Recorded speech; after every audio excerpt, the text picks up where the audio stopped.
es digne, oh. La terre dit que tu es digne, les cieux disent que tu es digne, oh. La terre dit que tu es, oh, tu es digne, oh. Les cieux disent que tu es digne, oh. La terre dit que tu es digne.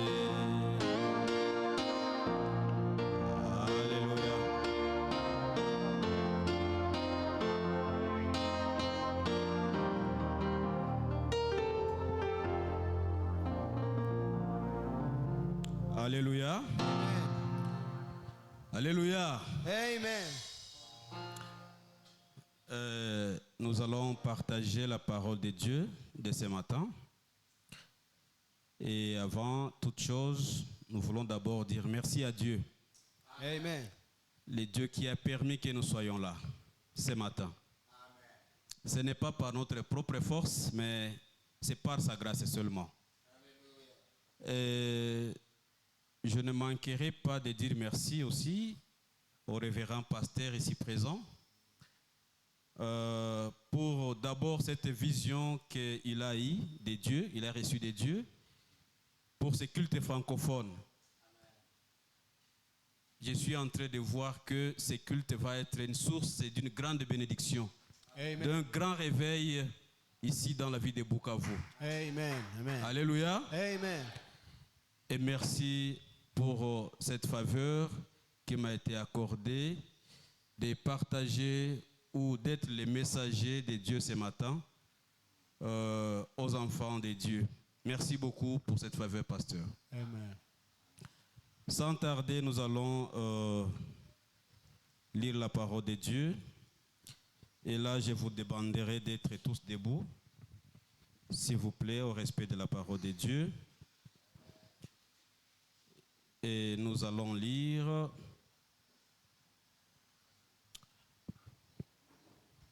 dans le livre de Daniel, chapitre 3, 16e verset jusqu'au 18e. Nous allons sauter 25e verset, 24e verset jusqu'au 5e, et puis encore 27e verset.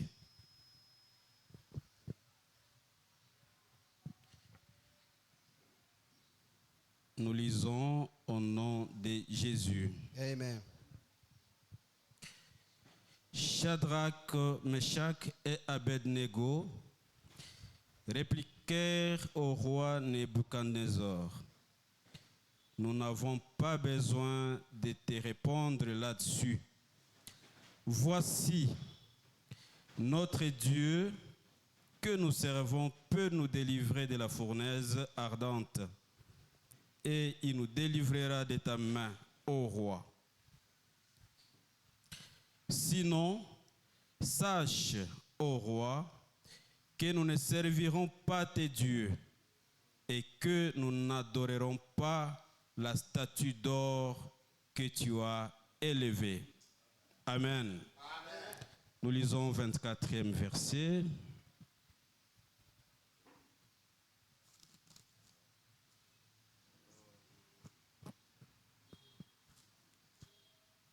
Alléluia. Alors le roi Nebuchadnezzar fit effrayer et s'éleva précipitamment. Il prit la parole et dit à ses conseillers, n'avons-nous pas jeté au milieu du feu 3 hommes liés? Ils répondirent au roi, certainement, au roi. Il reprit et dit, eh bien, je vois 4 hommes sans lien qui marchent au milieu du feu et qui n'ont point de mal. Et la figure du 4e ressemble à celle d'un fils de Dieu. Ensuite, Nebuchadnezzar s'approcha de l'entrée de la fournaise ardente et prenant la parole, il dit, Shadrach, Meshach et Abednego, serviteurs du Dieu suprême, sortez et venez. Et Shadrach, Meshach et Abednego sortirent du milieu du feu. Alléluia. Amen.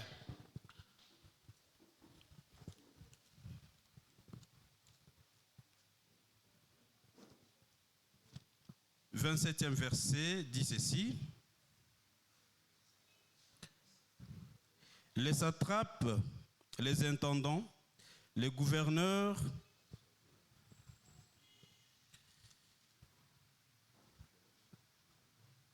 je suis un peu perturbé par les courants du ventilateur. Les satrapes, les intendants, les gouverneurs et les conseillers du roi s'assemblèrent. Ils virent que le feu n'avait aucun pouvoir sur le corps de ces hommes, que les cheveux de leur tête n'avaient pas été brûlés, que leurs caleçons n'étaient point endommagés et que l'odeur du feu ne les avait pas atteints. Amen. Amen. Alléluia. Amen. Nous pouvons nous asseoir, s'il vous plaît. Amen. Ici, la Bible nous parle de l'histoire des 3 serviteurs de Dieu, 3 juifs. Meshach, Shadrach et Abednego à Babylone. À titre de rappel, nous pouvons seulement dire que Nabuchodonosor était un roi de Babylone. Et il ne croyait pas en Dieu. Il était païen. Il adorait, lui avec son peuple, les faux dieux, les idoles. C'est comme ça on les appelle, les idoles. C'est ça qui caractérisait ce roi Nebuchadnezzar et son peuple. Alors, il est arrivé un moment, le roi Nebuchadnezzar a fabriqué une statue en or. Une statue trop géante. La Bible dit, cette statue mesurait 60 coudées de longueur et 6 coudées de largeur. Quand il avait fini de fabriquer son statue, Nebuchadnezzar a émis un ordre et dire tous les peuples, sans exception, tous les peuples adoreront cette statue. Alors là, c'est les statues qui voulaient prendre la place de Dieu. Ça, c'est la parole du roi, la décision du roi qui décide et dit tout le monde, sans exception. Meshach et Shadrach et Abednego dans leur coin se sont concertés et ils se sont dit, que ferons-nous? Faudrait-il que nous puissions fuir Babylone? Alléluia. Amen. Faudrait-il que nous puissions fuir, quitter Babylone, aller nous cacher? Ils se sont concertés. Serviteurs de Dieu,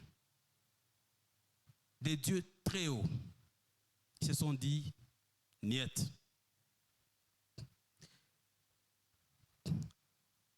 La défense était que toute personne qui n'arrivera pas à adorer cette statue soit jetée dans une fournaise ardente. C'est ce que la Bible dit.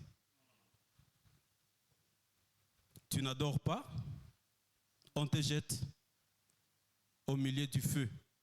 Il faut voir c'était quel type de feu. Ça, c'était la sanction selon le roi Nabuchodonosor. Et c'était une pensée humaine. C'était une pensée humaine. Il dit non, personne ne peut résister à cette fournaise. Alléluia. Amen.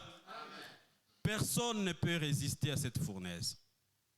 Et quand je vais dire au peuple que c'est ça qui va être la sanction de toute personne qui n'adorera pas la statue que j'ai confectionnée, que j'ai fabriquée, tout le monde sera obligé, à cause de la peur, de fléchir, de prosterner et d'adorer cette statue. Serviteurs de Dieu, Meshach, Shadrach et Abednego, avec toute confiance envers Dieu, ils se disent, même si il y a la fournaise, alléluia, même si il y a la fournaise, nous n'adorerons pas cette statue. Amen. Je ne sais pas si vous comprenez de la même manière cette décision-là. Elle n'est pas facile à prendre. La fournaise est là. Mais ils se disent, même s'il y a la fournaise, nous sommes prêts à mourir. Et ils ont continué leur vie comme d'habitude. Ils priaient les dieux tout-puissants, ils adoraient Dieu, normalement. Alors, quand le roi Nabuchodonosor était saisi que Meshach, Shadrach et Abednego ont bafoué l'ordre que lui, le roi, le numéro 1, a émis, le juste vivra par la foi. Alléluia. Soyez seulement juste devant Dieu. Détournez-vous des péchés. Et quand vous prierez, Dieu écoutera vos prières. Et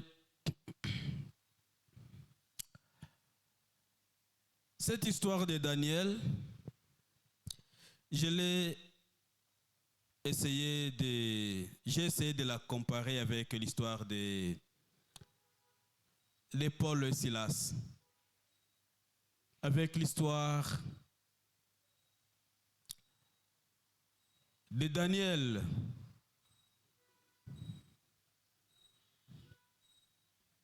qui eux aussi étaient restés fidèles à la face de Dieu. À l'histoire de Job, qui lui aussi était resté fidèle à la face de Dieu.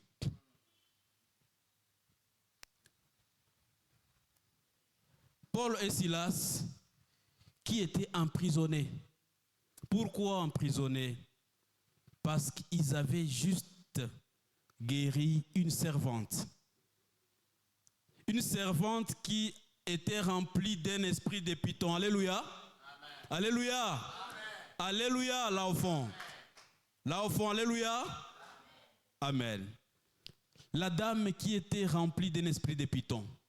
Et facilement, cette dame pouvait deviner. En voyant une personne,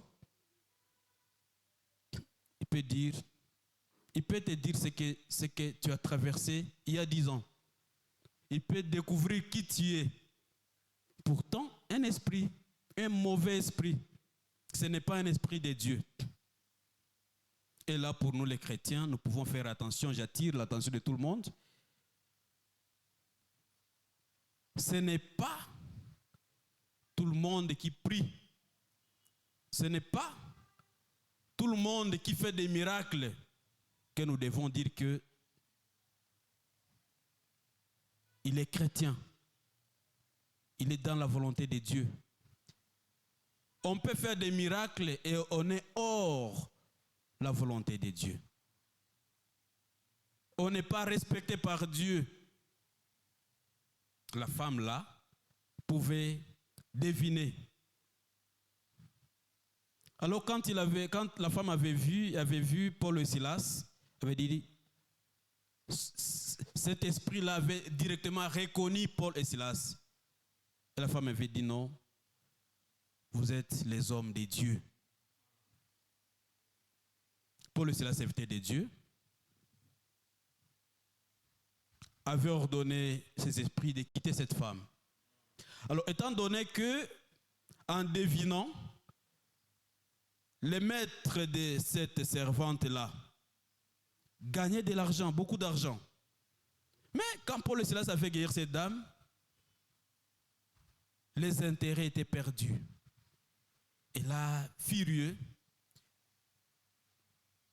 les maîtres avaient accusé Paul et Silas et on les avait emprisonnés. On les avait jetés en prison.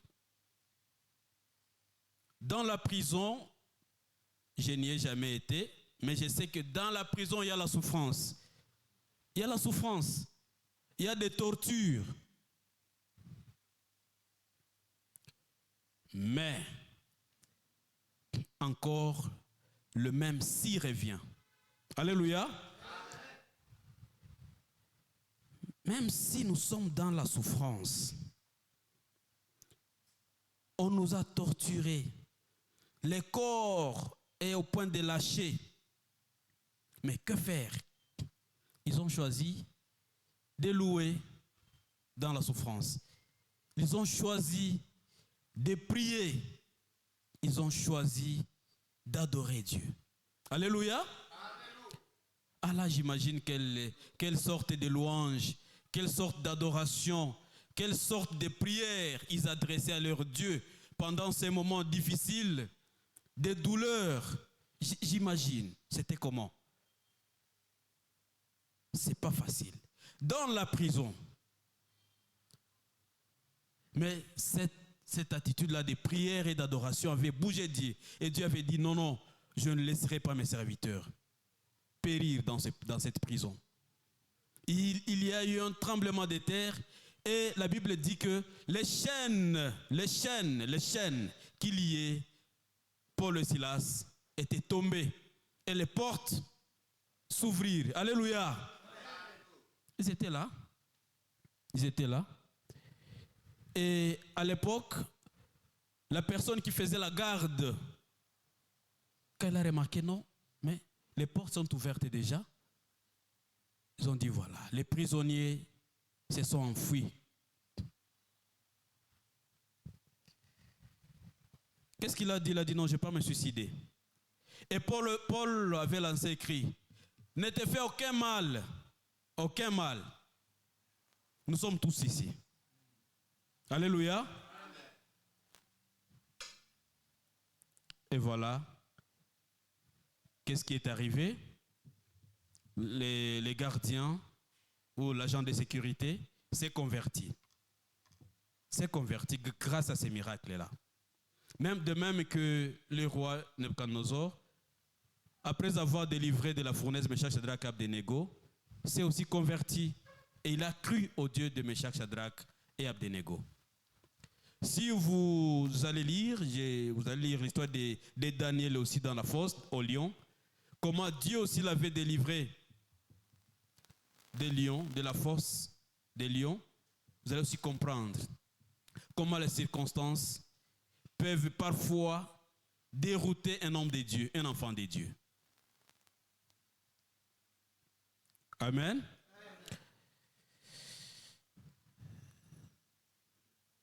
Job, malgré la souffrance, il n'a pas lâché. Bien que sa femme l'a incité à injurier Dieu, à maudire Dieu. Mais il ne l'a pas fait. Il est resté fidèle à Dieu. Il est resté fidèle. Alléluia. Amen. Alors, nos vies, les vies des chrétiens actuellement, remplies des problèmes, des désespoirs, d'amertume, parfois déroutent les chrétiens. Est-ce que les dieux là existent même? J'ai prié pendant longtemps, mais je n'ai pas de réponse. Ces dieux-là ne répondent pas, n'agissent pas. Alléluia. Amen. Prends courage. Notre Dieu est là. Il fait, il agit à son temps. Il nous est juste demandé d'être juste devant lui, de nous détourner des péchés, de ne faire aucun mal. Ne sois pas chrétien et tu es rempli de haine, de cruauté, de la jalousie, de la méchanceté. Tu es chrétien, tu ne pardonnes pas. Pourtant, la Bible nous demande de pardonner. Alléluia. Amen.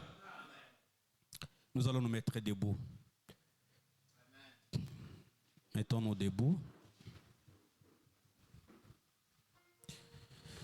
J'élève mes yeux vers les montagnes, d'où me viendra le secours. Ma forteresse, c'est toi, Jésus. Mon bouclier, c'est toi, Seigneur. Que ta puissance descende sur moi. L'onction divine, c'est toi, Seigneur. Pour t'adorer, pour t'adorer,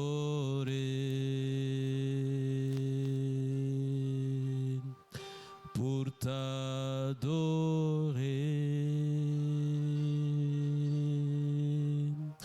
pour t'adorer, Seigneur Jésus, me voici pour toi. Nous allons demander notre révérend pasteur de monter sur la chaire et de prier pour toute l'assemblée. Que Dieu nous donne le courage de résister, de rester fidèles devant lui malgré les difficultés, les douleurs, la souffrance. Yes. Amen. Bienvenue. Alléluia. Nous pouvons acclamer pour la parole de Dieu. Et que notre prédicateur soit abondamment béni. Que Dieu vous bénisse, homme de Dieu. Vous nous avez fortement bénis et que Dieu aussi vous bénisse. Amen. Nous vous remercions tous pour votre présence de ce matin au culte francophone. Nous allons directement prier notre Dieu qui nous donne la force et le courage de toujours garder la foi devant toutes les circonstances de cette vie. Alléluia. Amen. Parce que celui qui a la foi, il a aussi la capacité de vaincre toutes les intempéries de ce monde. Nous bénissons notre Seigneur pour ce matin, pour vous tous qui êtes venus.